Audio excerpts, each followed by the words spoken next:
Hi everyone, তাহলে এই ক্লাসে আমরা দেখব নিউট্রনের আবিষ্কার কীভাবে হয়েছিল, তার সাথে সাথে পরমাণু ক্রমাঙ্ক বা পারমাণবিক সংখ্যা ও ভর সংখ্যার মধ্যে কোনটা বেশি বৈশিষ্ট্যপূর্ণ বা কোনটা বেশি সিগনিফিক্যান্ট। তার সাথে সাথে আইসোটোপ, আইসোবার, আইসোটোন, আইসোস্টার, আইসোডায়াফার এই সমস্ত জিনিসগুলো দেখব। ওকে, তাহলে ফার্স্টে দেখব নিউট্রনের আবিষ্কার। তাহলে যখন ইলেকট্রন আর প্রোটনের আবিষ্কার হয়েছিল, তারপরে বিভিন্ন পরমাণুর ভর মাপা হয়েছিল। তো আমি আগেই বলেছিলাম যে প্রোটনের ভর ইলেকট্রনের ভরের চেয়ে অনেক বেশি হওয়ার জন্য তুমি ইলেকট্রনের ভরটাকে নেগলেক্ট করতে পারো। হয়েছে?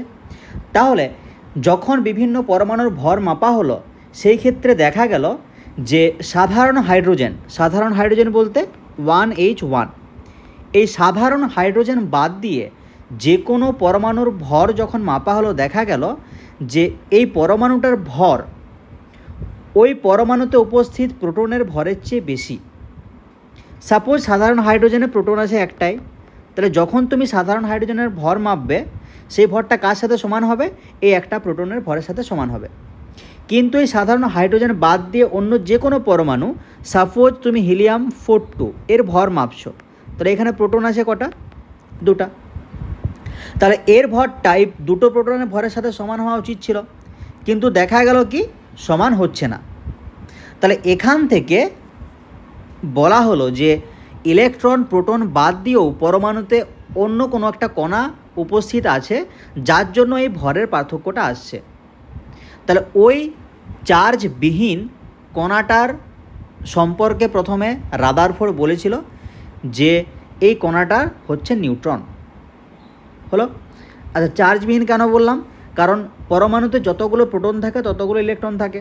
তাহলে প্রোটনের চার্জ যদি +1 হয়, তাহলে ইলেকট্রনটা ধরা হয় -1, তাহলে ওটা তো নালিফাই হয়ে যাচ্ছে। তাহলে অন্য যে কণাটা আছে তার নিশ্চয়ই কোনো চার্জ নেই, তার জন্য বলা হলো যে নিউট্রনের চার্জ কিছু নেই। হলো? তাহলে এটা কী বলবে? যে একমাত্র সাধারণ হাইড্রোজেন বাদ দিয়ে অন্য যে কোনো মৌলের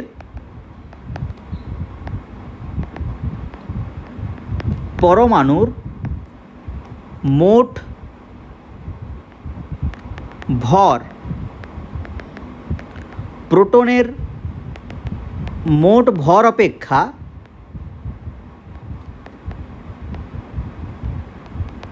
বেশি হয়। হয়েছে? তাহলে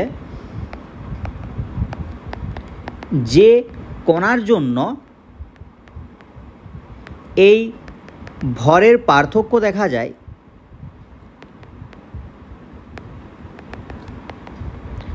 সেটির রাদারফোর্ড নাম দেন নিউট্রন। হয়েছে?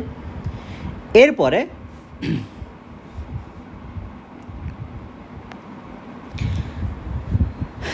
বিজ্ঞানী স্যাডউইক কী করলেন? বেরিলিয়াম ধাতুকে আলফা কণা দিয়ে আঘাত করলেন। আঘাত করার পর একরকম নিস্তড়িত কণার তিনি সৃষ্টি করলেন। এরপরে ওই নিস্তড়িত কণার বিভিন্ন রকম ধর্ম যখন পর্যবেক্ষণ করা হলো, দেখা গেল যেই কণাটা তড়িৎ ক্ষেত্র বা চৌম্বক ক্ষেত্র দ্বারা বিক্ষেপিত হয় না। তাহলে রাদারফোর্ড কল্পনা করেছিলেন যে ওটার কোনো চার্জ নেই, আর স্যাডউইক বিভিন্ন পরীক্ষার মাধ্যমেও প্রমাণিত করে দিলেন যে ওটার কোনো চার্জ নেই। কেন?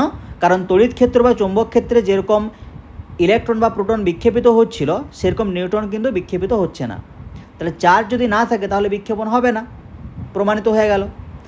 আচ্ছা, এরপরে এর ভরটা প্রোটনের প্রায় সমান হয়। হয়েছে? প্রায় সমান। এরপরে তাহলে কি বলবে? যে স্যাডউইক বেরিলিয়াম ধাতুকে আলফা কণা দিয়ে আঘাত করেন এবং এক প্রকার নিস্তড়িত কণার সৃষ্টি করেন। হয়েছে? তাহলে কি করেছিলেন? তাহলে বেরিলিয়াম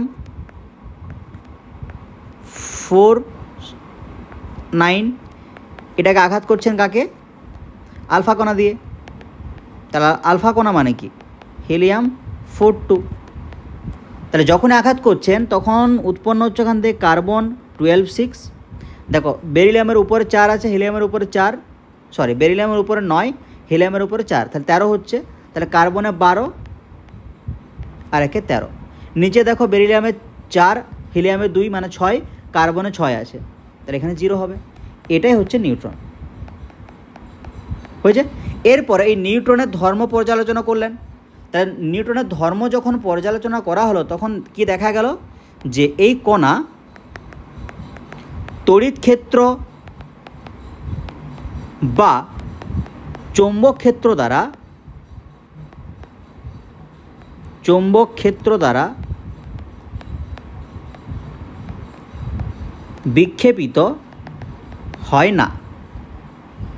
আচ্ছা, এরপরে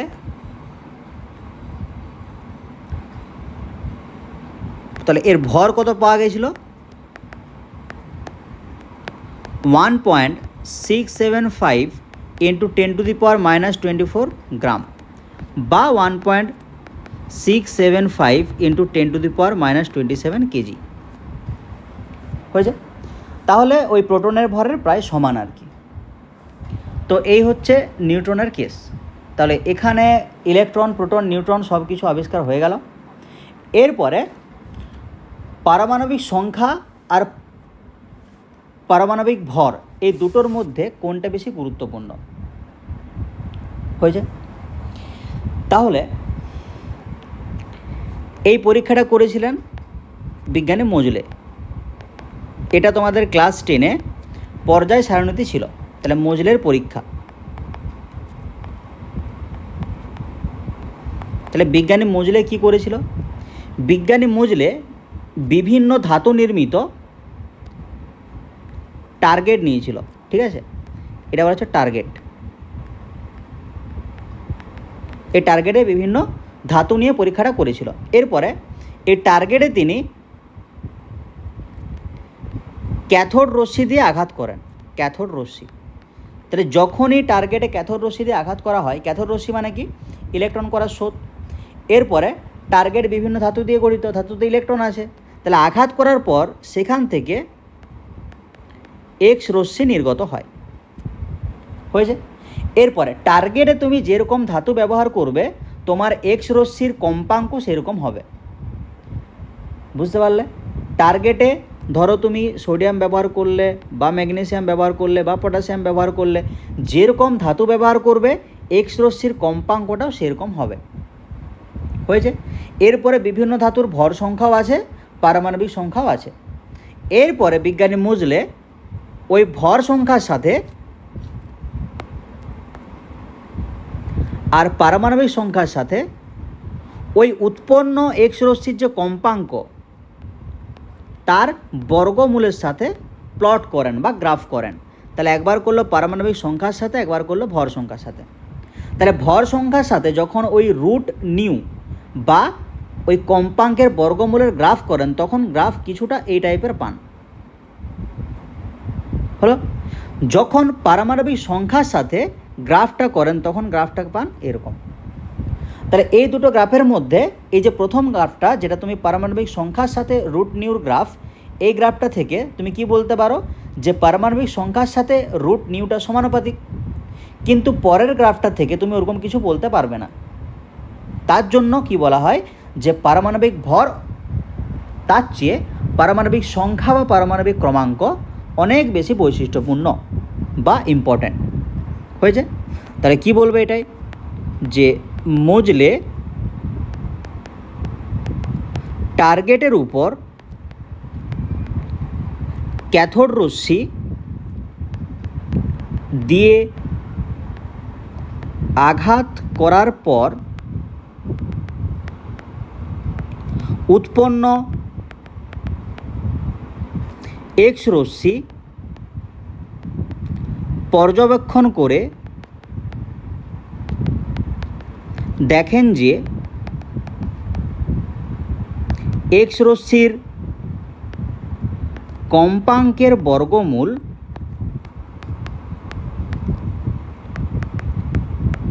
টার্গেটে ব্যবহৃত ধাতুর পারমাণবিক সংখ্যার সাথে সমানুপাতিক হলো। তাহলে অর্থাৎ পারমাণবিক সংখ্যা অনেক বেশি বৈশিষ্ট্যপূর্ণ। এই হচ্ছে তোমার কেস। এরপরে আচ্ছা, ভর সংখ্যা, পারমাণবিক সংখ্যা, প্রোটন সংখ্যা, ইলেকট্রন সংখ্যা এগুলো নিশ্চয়ই জানো, বেসিক জিনিস। তাহলে ভর সংখ্যা, প্রোটন সংখ্যা, ইলেকট্রন সংখ্যা এগুলো সব জানো নিশ্চয়ই, তাও আবার বলে দিই।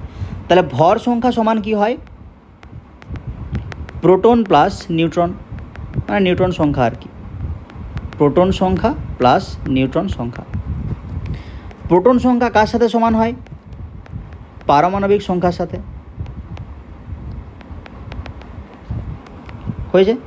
এরপরে ইলেকট্রন সংখ্যার ক্ষেত্রে তিনটে কেস আছে। কি কেস? যখন তুমি নিস্তড়িত পরমাণু, নিস্তড়িত পরমাণু মানে যেখানে কোনো চার্জ নেই, মানে ধরো সোডিয়াম, সেই নিস্তড়িত পরমাণুর ক্ষেত্রে ইলেকট্রন সংখ্যা ওটা কার সমান হবে? প্রোটন সংখ্যা সমান হবে। হয়েছে। যদি ক্যাটায়ন থাকে, ক্যাটায়ন মানে ধরো Na+, তাহলে ক্যাটায়নের ক্ষেত্রে ইলেকট্রন সংখ্যা এটা কি হয়? প্রোটন সংখ্যা মাইনাস চার্জ। আচ্ছা, অ্যানায়নের ক্ষেত্রে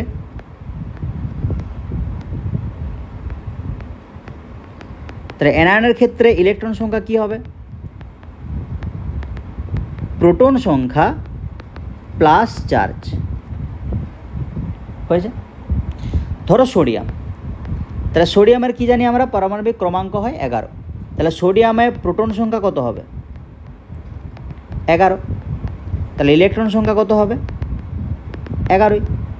যদি বলে সোডিয়াম প্লাস মানে ক্যাটায়ন, তাহলে ক্যাটায়নের ক্ষেত্রে ইলেকট্রন সংখ্যা কত হয়? প্রোটন সংখ্যা মাইনাস চার্জ। সোডিয়াম প্লাস মানে কত? চার্জ কত আছে? 1, তাহলে 10। ধরো Na-, তাহলে প্রোটন সংখ্যা প্লাস চার্জ, কত চার্জ আছে? 1, তাহলে কত হবে? 12। তাহলে এইভাবে বের করতে হয় আর কি। এরপরে isotope, isobar, isotope, isobar, isotone, আইসোস্টার,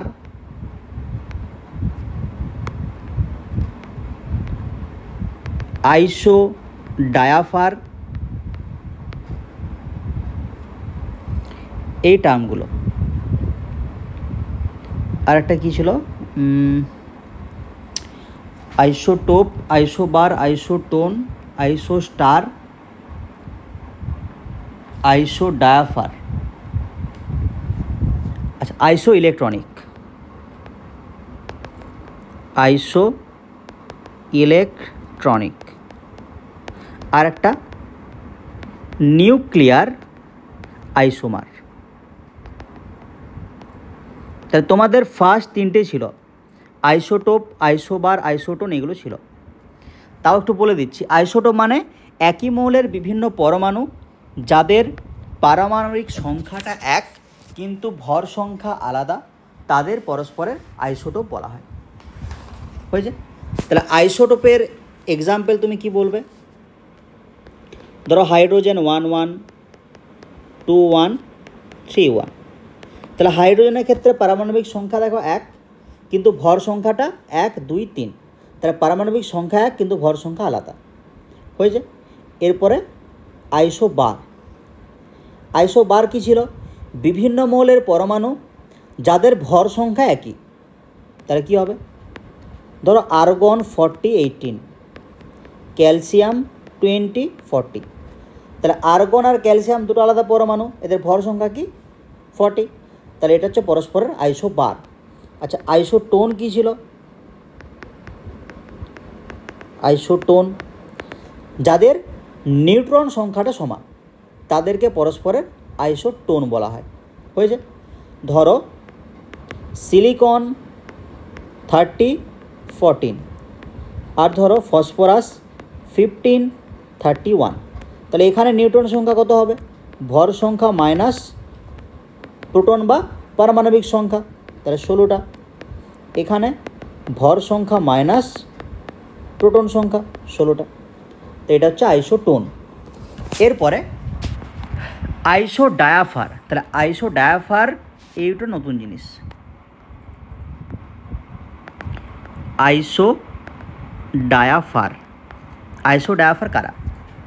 তাহলে একই মৌলের বিভিন্ন পরমাণু যেখানে প্রোটন আর নিউট্রন সংখ্যার পার্থক্যটা সমান। কি বললাম? আচ্ছা, একই মৌলের নাও হতে পারে অবশ্য, তাহলে এটা এইভাবে লিখবে যে মৌলের পরমাণুর প্রোটন ও নিউট্রন সংখ্যার পার্থক্য সমান। হয়েছে? একই মৌলের হবে না, একই মৌলের যদি হয়ে যায় তো সেই ক্ষেত্রে প্রোটন আর নিউট্রন সংখ্যার পার্থক্য সমান হবে কি করে? একই মৌলের হলে তো তাদের পারমাণবিক সংখ্যাটা এক, তার পারমাণবিক সংখ্যা যদি এক হয়ে যায় তাহলে ভর সংখ্যা আলাদা হলেও ওই পার্থক্যটা তো সমান হবে না, তাই না? তাহলে আইসোডায়াফার কাদের বলে? যেসব মৌলের প্রোটন আর নিউট্রন সংখ্যার পার্থক্য সমান। তাহলে উদাহরণ ধরো পটাশিয়াম 39-19 আর হচ্ছে ফ্লোরিন 19-9, তাহলে এখানে প্রোটন আর নিউট্রন কটা আছে দেখব, তারপরে তাদের পার্থক্য। তাহলে প্রোটন এখানে আছে 19, এখানে 9, এখানে নিউট্রন কটা আছে 39 - 19 মানে 20, এখানে 19 - 9 মানে 10। তাহলে পার্থক্য কী হবে? প্রোটন মাইনাস নিউট্রন, এটাকে মড করে দাও কারণ নেগেটিভ মান আসবে না তাহলে। তাহলে 19 - 20, তাহলে মড করলে 1, এখানেও প্রোটন মাইনাস নিউট্রন করলে কত আসবে? এখানেও আসবে 1। তাহলে প্রোটন আর নিউট্রন সংখ্যার দেখো পার্থক্যটা সমান হচ্ছে, তাহলে এরা হচ্ছে পরস্পরের আইসোডায়াফার। এরপরে আইসোস্টার,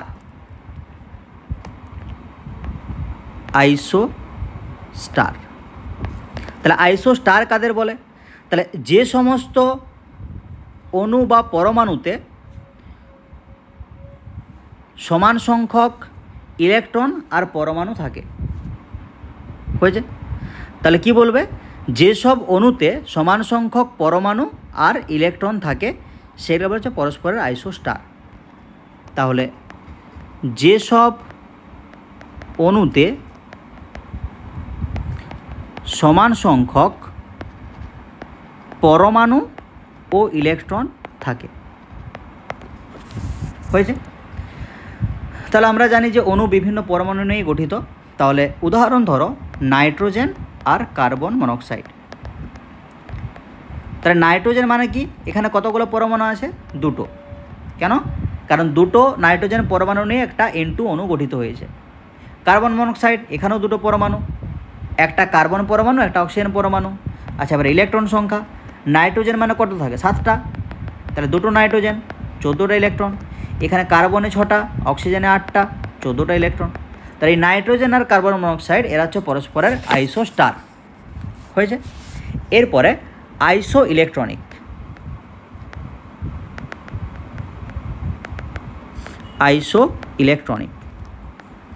তাহলে আইসো ইলেকট্রনিক কারা? তাহলে যেসব পরমাণু, অণু বা আয়নে ইলেকট্রন সংখ্যা সমান, শুধুমাত্র ইলেকট্রন সংখ্যাটা সমান হলেই হবে। যেরকম ধরো নাইট্রোজেন আর কার্বন মনোক্সাইড, তাহলে এখানেও 14টা ইলেকট্রন, এখানেও 14টা ইলেকট্রন। আচ্ছা, আরও ধরো N2O CO2, তাহলে N2O মানে কি 7 7 14 প্লাস অক্সিজেন মানে 8, তাহলে 22টা ইলেকট্রন। কার্বন ডাইঅক্সাইডে কার্বনের সাথে 6টা, অক্সিজেনের 16টা, তাহলে এখানেও 22টা ইলেকট্রন। তাহলে এরা হচ্ছে পরস্পরের। এরপরে লাস্ট হচ্ছে নিউক্লিয়ার আইসোমার। নিউক্লিয়ার আইসোমার, তাহলে নিউক্লিয়ার আইসোমার কারা? তাহলে যেসব পরমাণুতে পারমাণবিক আর ভর সংখ্যাটা এক, কিন্তু তেজস্ক্রিয় ধর্ম হচ্ছে আলাদা। বুঝতে পারলে? তাহলে যেসব পরমাণুতে পারমাণবিক ও ভর সংখ্যা একই, কিন্তু তেজস্ক্রিয় ধর্ম আলাদা। তেজস্ক্রিয় ধর্ম কি সেটা জানো তোমরা? মানে ধরো একটা মৌলের পরমাণুর কারো তেজস্ক্রিয় ধর্ম বা রেডিওঅ্যাক্টিভ ক্যারেক্টারিস্টিক্স আলাদা, আর একটা পরমাণুর ও রেডিওঅ্যাক্টিভ ক্যারেক্টারিস্টিক্স আলাদা। উদাহরণ হিসাবে ধরো ইউরেনিয়াম, তাহলে ইউরেনিয়ামের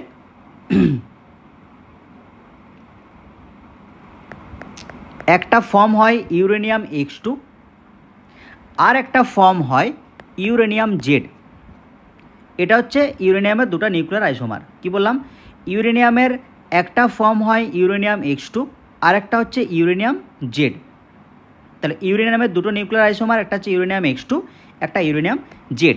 এই ইউরেনিয়াম X2 যেটা আছে এটার হাফ লাইফ বা অর্ধায়ু এটা হচ্ছে 1.14 মিনিট, আর ইউরেনিয়াম জেড এটার হাফ লাইফ এটা হচ্ছে তোমার 6.7 আওয়ার। হাফ লাইফ মানে কি সেটা তোমরা জানো, যে সময়ের মধ্যে কোনো মৌলের পরমাণু ভেঙে করে অর্ধেক হয়ে যায় সেটা হচ্ছে হাফ লাইফ হয়েছে। তাহলে ইউরেনিয়াম X2 এটার হাফ লাইফ কত বললাম? 1.14 মিনিট, আর ইউরেনিয়াম জেড এটার হাফ লাইফ হচ্ছে 6.7 আওয়ার হয়েছে। তাহলে এটা হচ্ছে নিউক্লিয়ার আইসোমার। তাহলে এই ক্লাসে এত দূর পর্যন্তই থাক, নেক্সট ক্লাসে অন্য টপিক শুরু করব। Thank you.